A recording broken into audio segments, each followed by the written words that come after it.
जय श्री कृष्णा, राधे राधे सभी को। आज हमारा डे 22 यानी डे 22।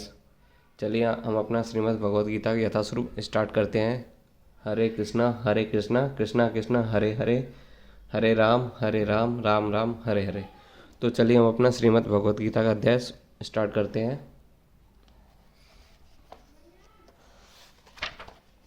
जैसा कि आपको पता ही होगा, पहले हम इसको यहाँ तक कर चुके हैं। आज हम अपना यहाँ से प्रारंभ करेंगे।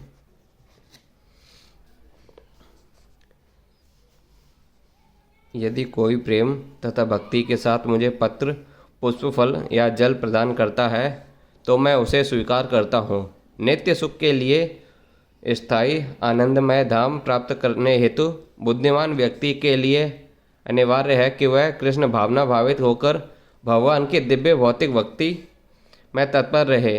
ऐसा आचार्यमय फल प्राप्त करने की विधि इतनी सरल है कि निर्धन व्यक्ति की योग्यता को विचार किए बिना इसे पाने का प्रयास करना चाहिए।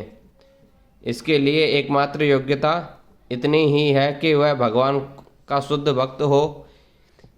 इससे कोई अंतर नहीं पड़ता कि कोई क्या है और स्थिर है।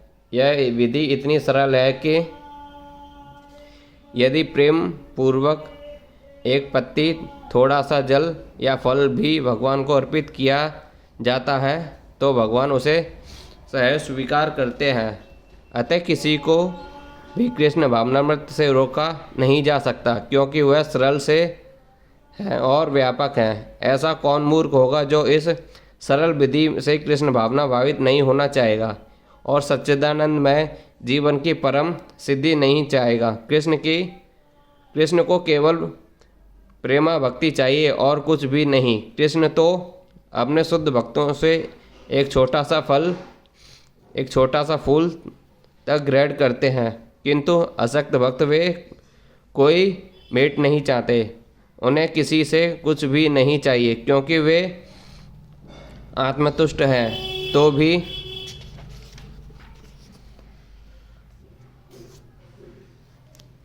वे अपने भक्तों की भेंट प्रेम तथा स्नेह से विनियम से स्वीकार करते हैं। कृष्ण भावनामृत विकसित करना जीवन का चरम लक्ष्य है। इस श्लोक में भक्ति शब्द का उल्लेख 2 बार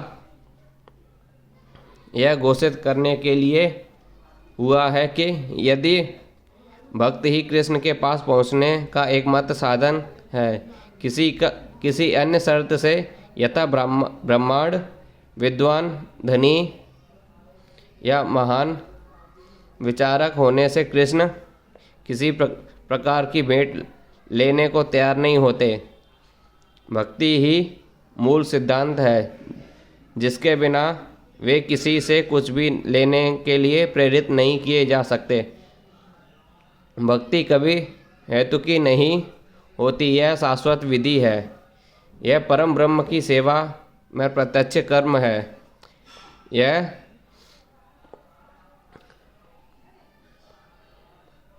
बतला कर कि वे ही एकमात्र भोक्ता, आदि स्वामी और समस्त यज्ञ भेंटों के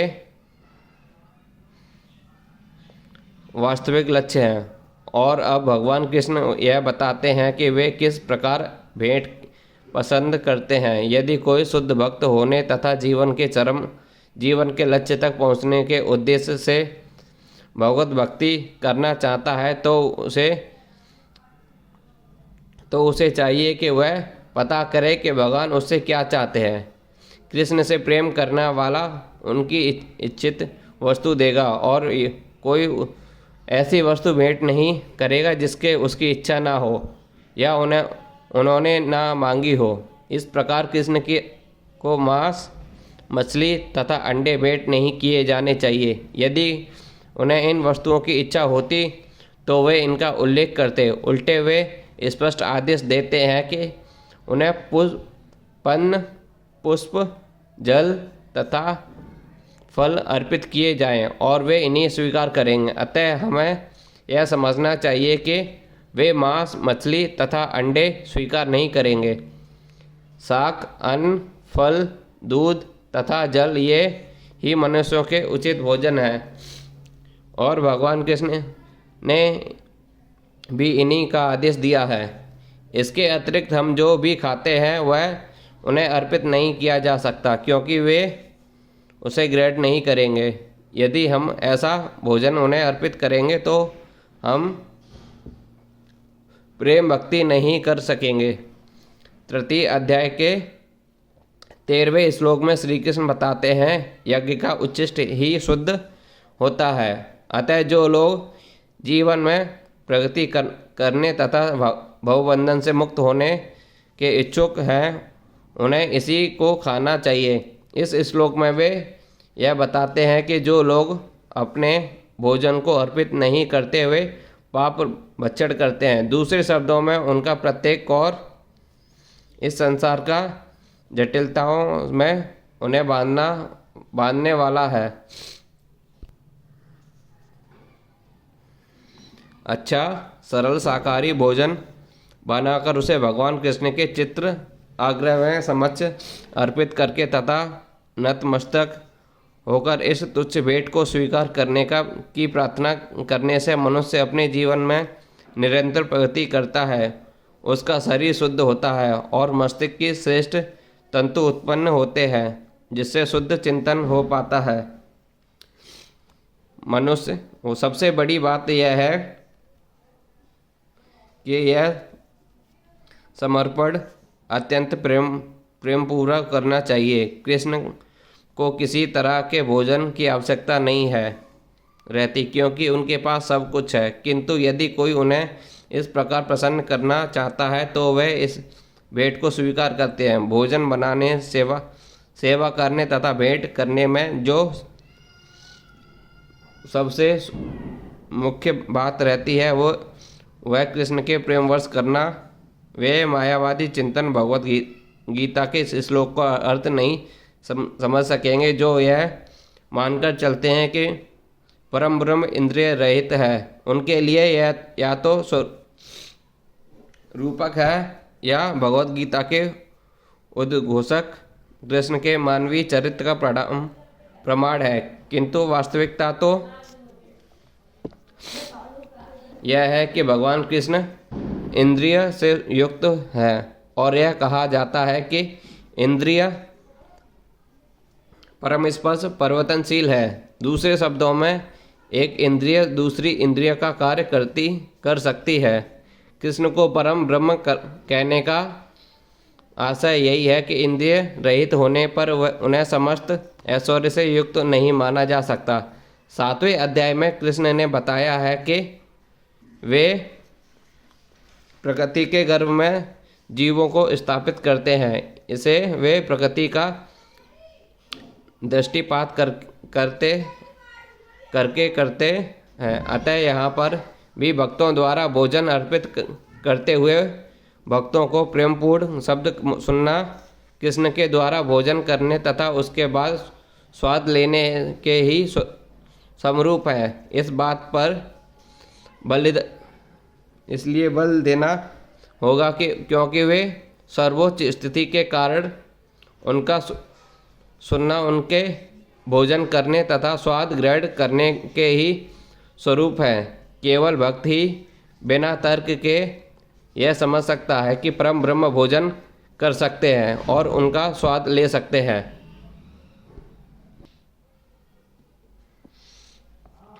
हे कुंती पुत्र, तुम जो कुछ करते हो, जो कुछ खाते हो, जो कुछ अर्पित करते हो या दान देते हो और जो भी तपस्या करते हो उसे मुझे अर्पित करते हुए करो।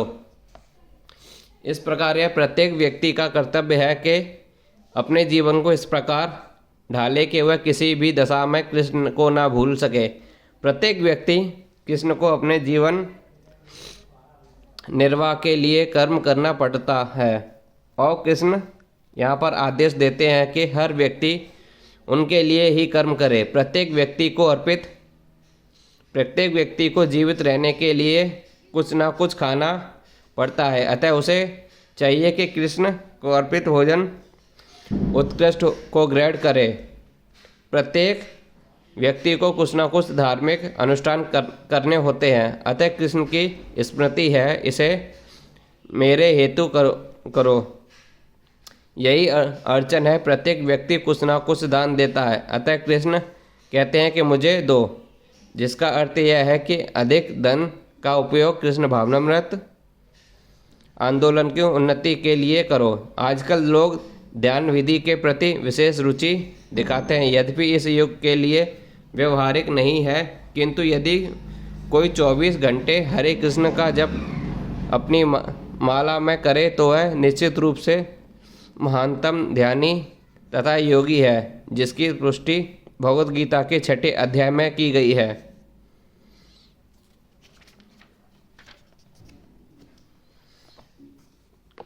इस तरह तुम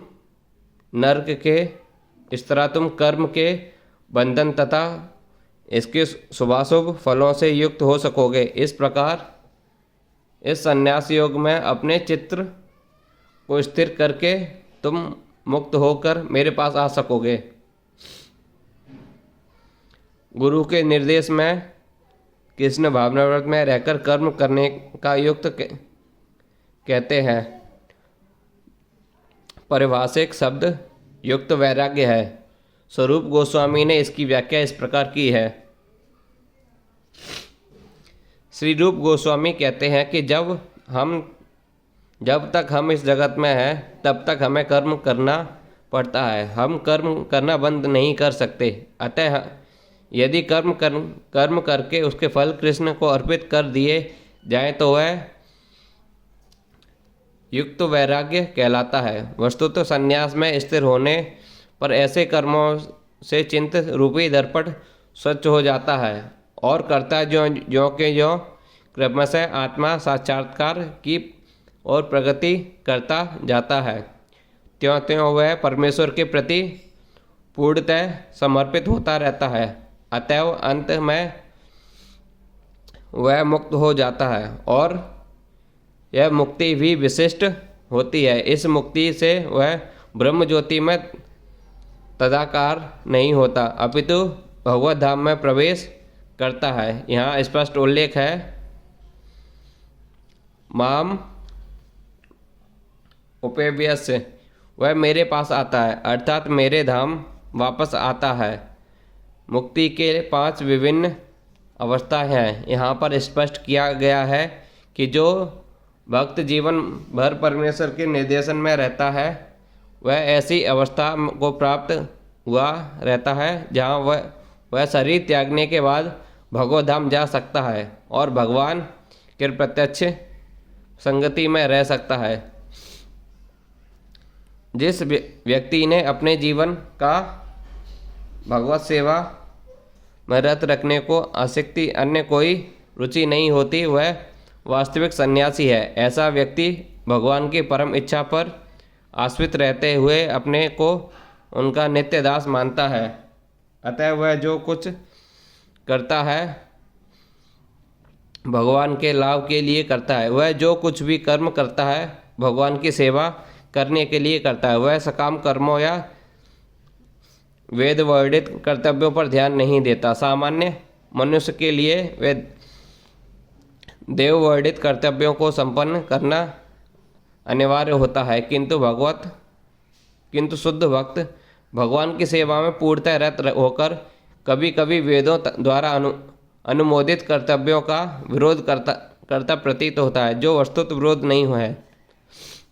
अतः वैष्णव आचार्य का कथन है कि बुद्धिमान से बुद्धिमान व्यक्ति भी शुद्ध भक्त की योजनाओं तथा कार्यों को नहीं समझ सकता। ठीक शब्द है तार वाक्य क्रिया मुद्रा विग्रह या भुजय। इस प्रकार जो व्यक्ति भगवान की सेवा में रत है, जो निरंतर योजना बनाता रहता है कि किस तरह भगवान की सेवा की जाए, उसे ही वर्तमान में पूर्णतः मुक्त मानना चाहिए और भविष्य में उसका भगवद्धाम जाना ध्रुव है। जिस प्रकार कृष्ण आलोचना से परे है, उसी प्रकार वह भक्त भी सारी भौतिक आलोचना से परे हो जाता है।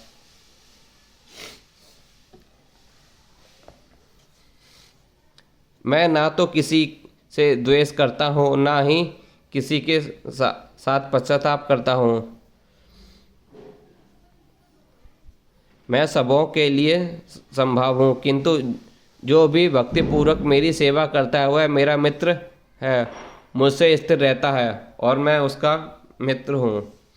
यहाँ पर प्रश्न किया जा सकता है कि जब कृष्ण का सबों के लिए संभव है और उनका कोई विशिष्ट मित्र नहीं है, तो भी वे उन भक्तों से विशेष रुचि क्यों लेते हैं जो उनकी दिव्य सेवा में सदैव लगे रहते हैं। किंतु यह भेदभाव नहीं है, यह तो सहज है। इस प्रकार जगत में हो सकता है कि कोई व्यक्ति अत्यंत उपकारी हो, किंतु तो भी वह अपनी संतानों में विशेष रुचि लेता है। भगवान का कहना है कि प्रत्येक जीव, चाहे वह जिस योनि का हो, उसका पुत्र है। अतः वह हर एक को जीवन की आवश्यक वस्तुएं प्रदान करते हैं। वह उसे बादल के सदृश है जो सबों के ऊपर जल वृष्टा करता है, चाहे वह वृष्टि चट्टान पर ही क्यों स्थिर हो, जल में हो।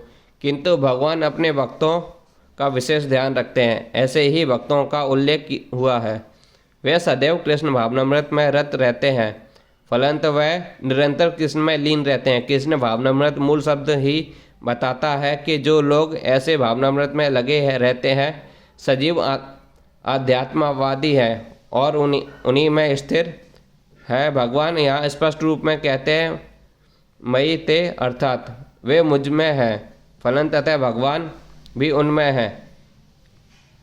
इससे यथा माँ प्रबंधित तास्त्वेज भजयानम की व्याख्या हो जाती है। जो भी मेरी शरण में आता है उसकी मैं उसी रूप में रखवाली करता हूँ। वह यह दिव्य आदान प्रदान भाव विद्यावान रहता है, क्योंकि भक्त तथा भगवान दोनों संचेतन है। जब हीरे को सोने की अंगूठी में जड़ दिया जाता है तो वह अत्यंत सुंदर लगता है, इससे सोने की महिमा बढ़ती है, किंतु साथ ही हीरे को भी महिमा बढ़ती है। भगवान तथा जीवन निरंतर चमकते रहते हैं, और जब जीव भगवान की सेवा में प्रवृत्त होता है तो वह सोने की भांति दिखता है। भगवान हीरे के समान है, अतः यह संयोग अयुक्त होता है कि शुद्ध अवस्था में जीव भक्त कहलाता है। परमेश्वर अपने भक्तों के भी भक्त बन जाते हैं। यदि भगवान तथा भक्त के आदान प्रदान का भाव ना रहे तो सद्गुणवादी दर्शन ही ना रहे। मायावादी दर्शन परमेश्वर तथा जीव के मध्य ऐसा आदान प्रदान का भाव नहीं मिलता, किंतु सद्गुणवादी दर्शन ही में ऐसा होता है। प्राय यह दृष्टांत दिया जाता है कि भगवान कल्पवृक्ष के समान है और मनुष्य इस वृक्ष से जो भी मांगता है भगवान उसकी पूर्ति करते हैं। किंतु यहाँ पर जो व्याख्या दी गई है वह अधिक पूर्ण है। यहाँ पर भगवान को भक्त का पक्ष लेने वाला कहा गया है। यह भक्त के प्रति भगवान की विशेष कृपा की अभिव्यक्ति है। भगवान के आदान प्रदान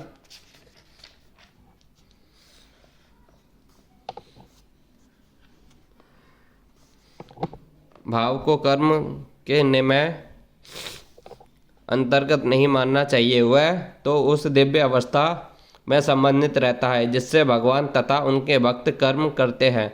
भगवत भक्ति इस जगत का कार्य नहीं, यह तो उस अध्याय जगत का अंश है जो शाश्वत आनंद तथा ज्ञान का प्राधान्य रहता है। यदि कोई जघन्य कर्म करता है किंतु वह भक्ति में रत रहता है तो भी साधु मानना चाहिए, क्योंकि वह अपने संकल्प में अडिग रहता है। इस श्लोक में सुदूराचार शब्द अत्यंत महत्वपूर्ण है, अतः हमें इसे ठीक से समझना होगा। जब मनुष्य बद्ध रहता है तो उसका दो प्रकार के कर्म होते हैं, प्रथम बद्ध और द्वितीय स्वाभाविक। जिस प्रकार शरीर की रक्षा करने का या समाज तथा राज्य के नियमों का पालन करने के लिए वह तरह तरह के कर्म करने होते हैं, उसी प्रकार वे बद्ध जीवन के प्रसंग में भक्तों के लिए कर्म होते हैं जो बद्ध कहलाते हैं। इसके अतिरिक्त जो जीव अपने आध्यात्मिक स्वभाव से पूर्णतः विज्ञ रहता है और कृष्ण भावनामृत में या भगवत भक्ति में लगा रहता है, उसके लिए भी कर्म होते हैं जो दिव्य कहलाते हैं। ऐसे कार्य उसकी स्वाभाविक स्थिति में संपन्न होते हैं और शास्त्रीय दृष्टि से भक्ति कहलाते हैं। बद्ध अवस्था में कभी कभी भक्ति और शरीर की बद्ध सेवा एक दूसरे के समांतर चलती है, किंतु पुनः कभी कभी वे एक दूसरे के विपरीत हो जाती है। यहाँ तक संभव होता है कि भक्त सतर्क रहता है कि वह कोई ऐसा कार्य ना करे जिससे यह अनुकूल स्थिति भंग हो वह जानता है कि उसकी कर्म सिद्धि के उसके कृष्ण भावनामृत की अनुभूति के प्रति पर निर्भर करती है, किंतु कभी कभी यह देखा जाता है कि कृष्ण भावनामृत में रत व्यक्ति सामाजिक या राजनीतिक दृष्टि से निंदनीय कार्य कर बैठता है, किंतु इस प्रकार के क्षणिक पतन वह अयोग्य नहीं हो जाता।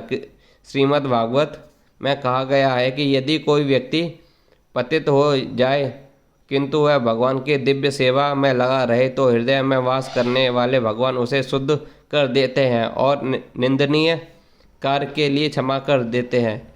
भौतिक कलमश इतना प्रबल है कि भगवान की सेवा में लगा योगी भी कभी कभी उसके जाल में आ फंसता है,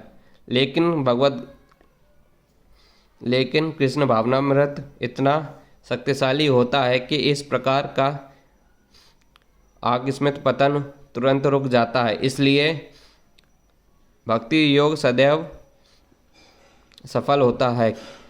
किसी वक्त के आदर्श पथ पर अक्षत चुष्ट होने पर हंसना नहीं चाहिए, क्योंकि जैसा कि अगले श्लोक में बताया गया है कि जो ही भक्त कृष्ण भावनामृत में पूर्णतः स्थिर हो जाता है, ऐसे आसक्त पतन कुछ समय के पश्चात रुक जाते हैं।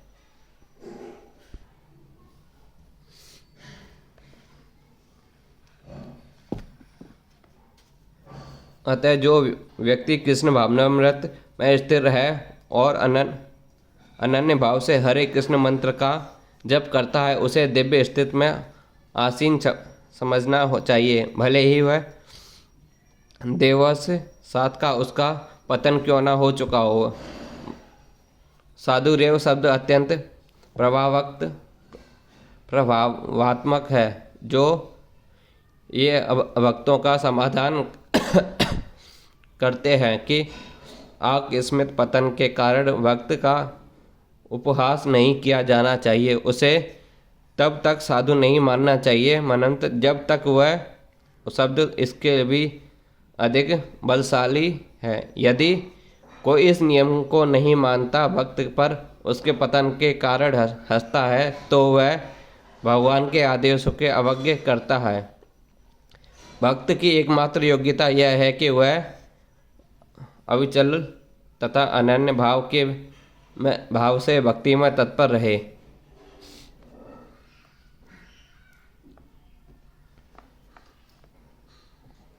कहने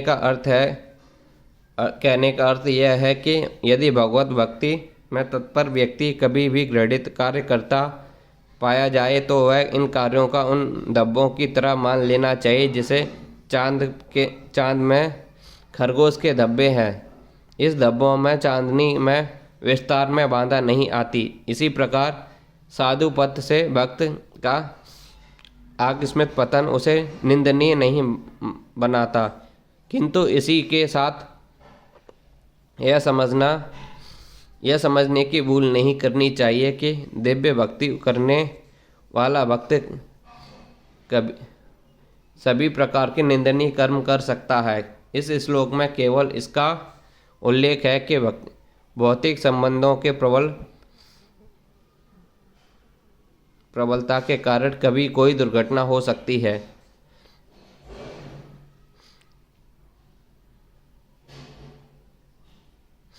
भक्ति तो एक प्रकार से माया के विरुद्ध युद्ध की घोषणा है। जब तक मनुष्य माया से लड़ने के लिए पर्याप्त बलशाली नहीं होता तब तक आकस्मिक पतन हो सकते हैं, किंतु बलवान होने पर ऐसे पतन नहीं होते। जैसा कि पहले कहा जा चुका है, मनुष्य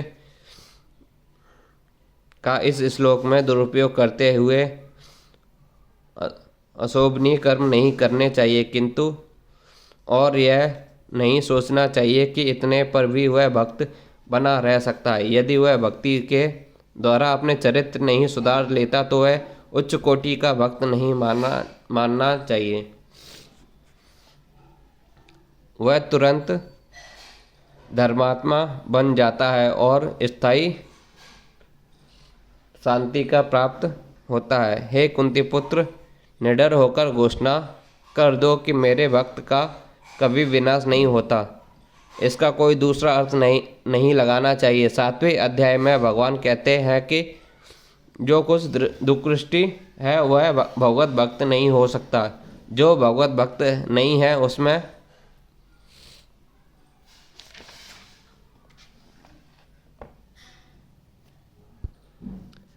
यदि कोई भी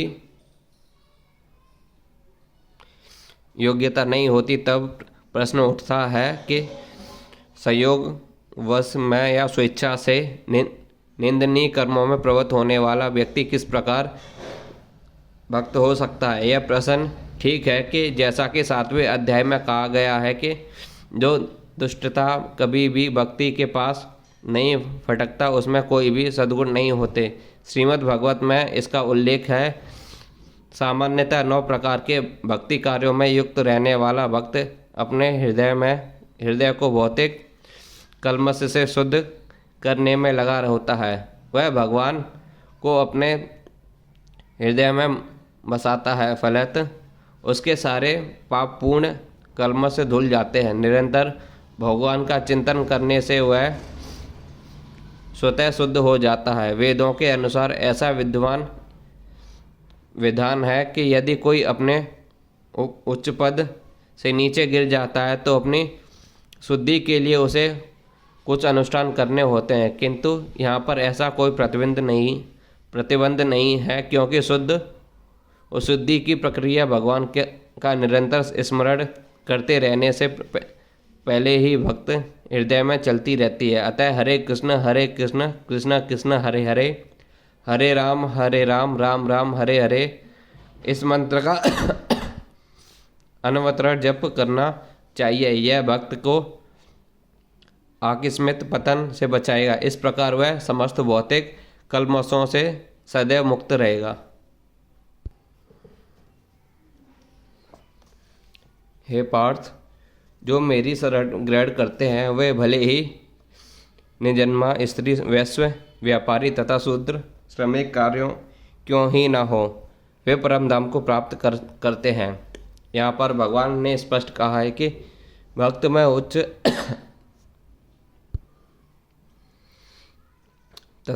तथा निम्न जाति के लोगों का भेद नहीं होता। भौतिक जीवन में ऐसा विभाजन होता है, किंतु भगवान की दिव्य भक्ति में लगे हुए व्यक्ति पर यह लागू नहीं होता। सभी परम धाम के अधिकारी हैं। श्रीमद् भागवत में कथन है कि अदध योनि चांडालों भी शुद्धि भक्ति से संगम से शुद्ध हो जाते हैं। अतः भक्ति तथा शुद्ध भक्त द्वारा पथ प्रदर्शन इतने प्रबल हैं कि वहाँ उच्च नीच का भेद नहीं रह जाता और कोई भी इसके ग्रहण कर सकता है। शुद्ध भक्त की शरण ग्रहण करके सामान्य से सामान्य व्यक्ति शुद्ध हो सकता है। प्रकृति के विभिन्न गुणों के अनुसार मनुष्यों को सचेत ब्राह्मण, रजोगुणी, क्षत्रिय तथा तामसी, वैश्य तथा शूद्र कहा जाता है। इनमें से निम्न पुरुष चांडाल कहलाते हैं और वे पापी कुलों में जन्म लेते हैं। सामान्य रूप से उच्च कुल वाले इन निम्न कुल में जन्म लेने वाले की संगति नहीं करते, किंतु भक्ति योग इतना प्रबल होता है कि भगवत भक्त समस्त निम्न कुल वाले व्यक्तियों को जीवन की परम सिद्धि प्राप्त करा सकते हैं। यह तभी संभव है जब कोई कृष्ण की शरण में जाए, जैसा कि व्यापार स्थिति शब्द में सूचित मनुष्य को पूर्णतः कृष्ण की शरण में ग्रहण करनी चाहिए। तब वह बड़े से बड़े ज्ञानी तथा योगी से भी महान बन सकता है। फिर धर्मात्मा ब्राह्मणों, भक्तों तथा राज ऋषियों के लिए तो कहना ही क्या। अतः इस क्षणिक दुखमय संसार में आ जाने पर मेरी प्रेम भक्ति में अपने आप को लगाओ। इस संसार में कई श्रेणियों के लोग हैं, किंतु तो भी यह संसार किसी के लिए सुखमय स्थान नहीं है। यहाँ पर स्पष्ट कहा गया है, अनित्यम असुखम लोकम। यह जगत अनित्य तथा दुखमय है और यह किसी भी भले मनुष्य में रहने लायक नहीं। भगवान इस संसार को क्षणिक तथा दुखमय घोषित कर रहे हैं। कुछ दार्शनिक विशेष रूप से मायावादी कहते हैं कि संसार में मिथ्या है, किंतु भगवत गीता में हम यह जान सकते हैं कि यह संसार मिथ्या नहीं, यह अनित्य है। अनित्य तथा मिथ्या में अंतर है। यह संसार अनित्य है, किंतु एक दूसरा भी संसार है जो नित्य है। यह संसार दुखमय है, किंतु दूसरा संसार नित्य तथा आनंदमय है।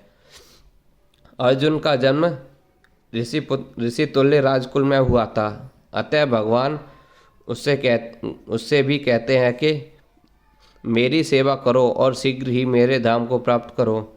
किसी को भी इस अनित्य संसार में नहीं रहना चाहिए, क्योंकि वह दुखमय है। प्रत्येक व्यक्ति को भगवान के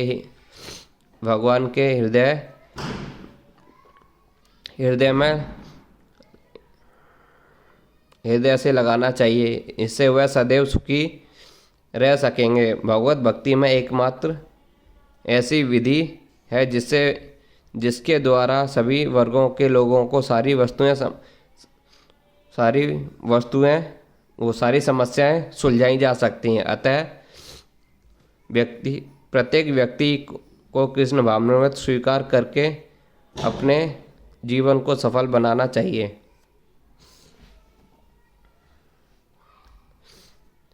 अपने मन को मेरे नित्य चिंतन में लगाओ,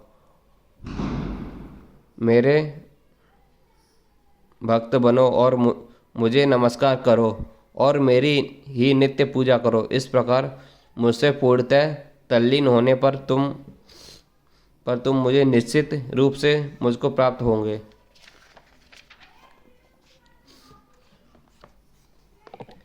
इस श्लोक में स्पष्ट इंगित है कि कल्मश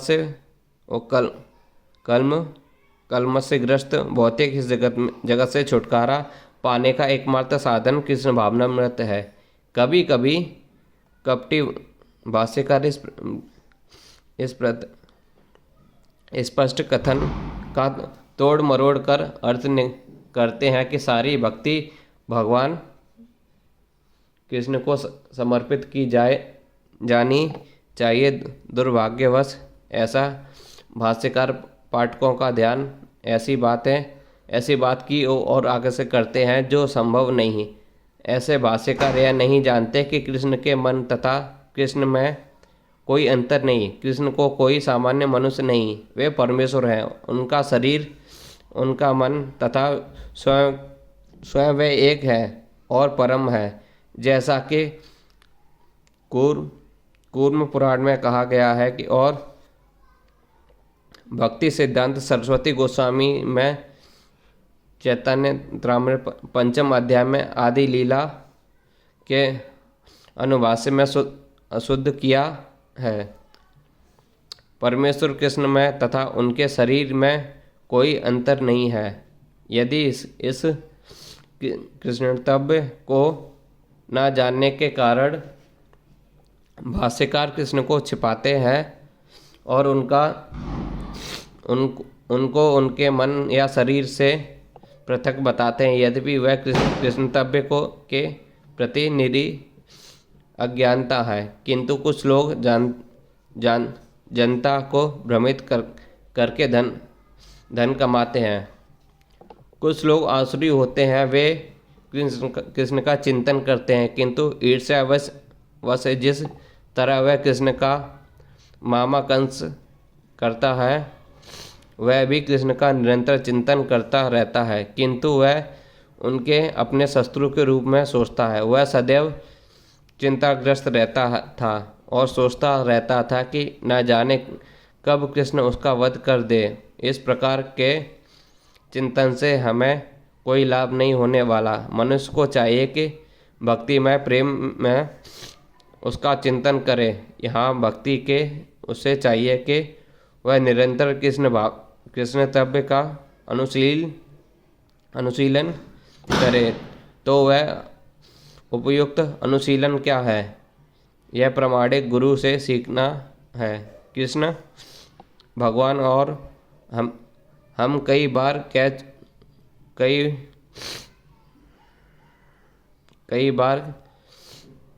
कह चुके हैं कि उनका शरीर भौतिक नहीं है, अपितु सच्चिदानंद स्वरूप है। इस प्रकार की चर्चा से मनुष्य को भक्त बनने से सहायता मिलेगी, अन्यथा प्रामाणिक साधन से कृष्ण का ज्ञान प्राप्त व्यर्थ होगा। अतः मनुष्य को कृष्ण के आदि रूप में मन स्थिर करना चाहिए। उसे अपने मन में यह दृढ़ विश्वास करके पूजा करने में प्रवृत्त होना चाहिए कि कृष्ण ही परम है। कृष्ण की पूजा के लिए भारत के हजारों मंदिर हैं जहाँ पर भक्ति की अभ्यास किया जाता है।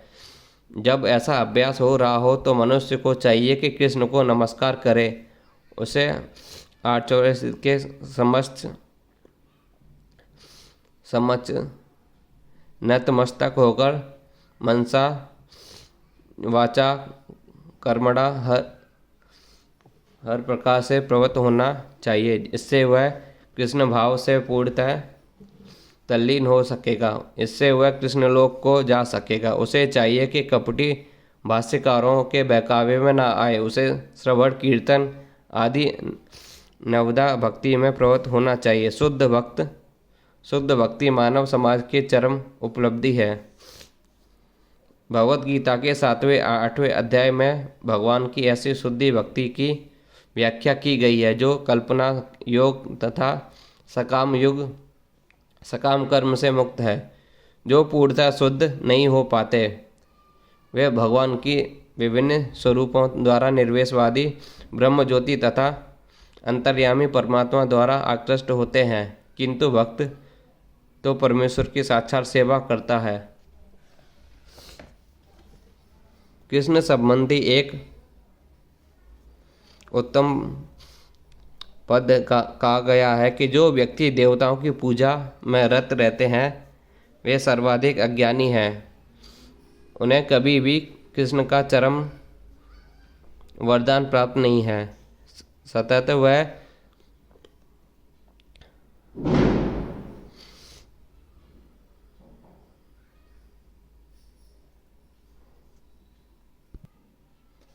हो सकता है और कि प्रारंभ में कोई भक्त अपने स्तर से नीचे गिर जाए तो भी उसे अन्य सारे दार्शनिक तथा योगियों से श्रेष्ठ मानना चाहिए। जो व्यक्ति निरंतर कृष्ण भक्ति में लगा रहता है उसे पूर्ण साधु पुरुष समझना चाहिए। क्रमशः उसके आकस्मिक भक्ति विहीन कार्य कम होते जाएंगे और उसे शीघ्र ही पूर्ण सिद्धि प्राप्त होगी। वास्तव में शुद्ध भक्त के पतन का कभी कोई अवसर नहीं आता, क्योंकि भगवान स्वयं ही अपने शुद्ध भक्तों की रक्षा करते हैं। अतः बुद्धिमान मनुष्य को चाहिए कि वह सीधे कृष्ण भावनामृत पथ को ग्रहण करे और संन्यास संसार में सुख पूर्वक जीवन बिताए। अंतर्गोत्वात्वा वह कृष्ण रूपी परम पुरस्कार प्राप्त करेगा। इस प्रकार श्रीमद् भगवत गीता के 90 अध्याय परम गुहा ज्ञान का भक्ति वेदांत तात्पर्य पूर्ण हुआ। हरे कृष्णा कृष्णा कृष्णा हरे हरे, हरे राम राम राम हरे हरे। तो चलिए ये जो हमारा 10वां अध्याय श्री भगवान का ऐश्वर्य, हम इसको कल से प्रारंभ करेंगे। आज के लिए इतना ही।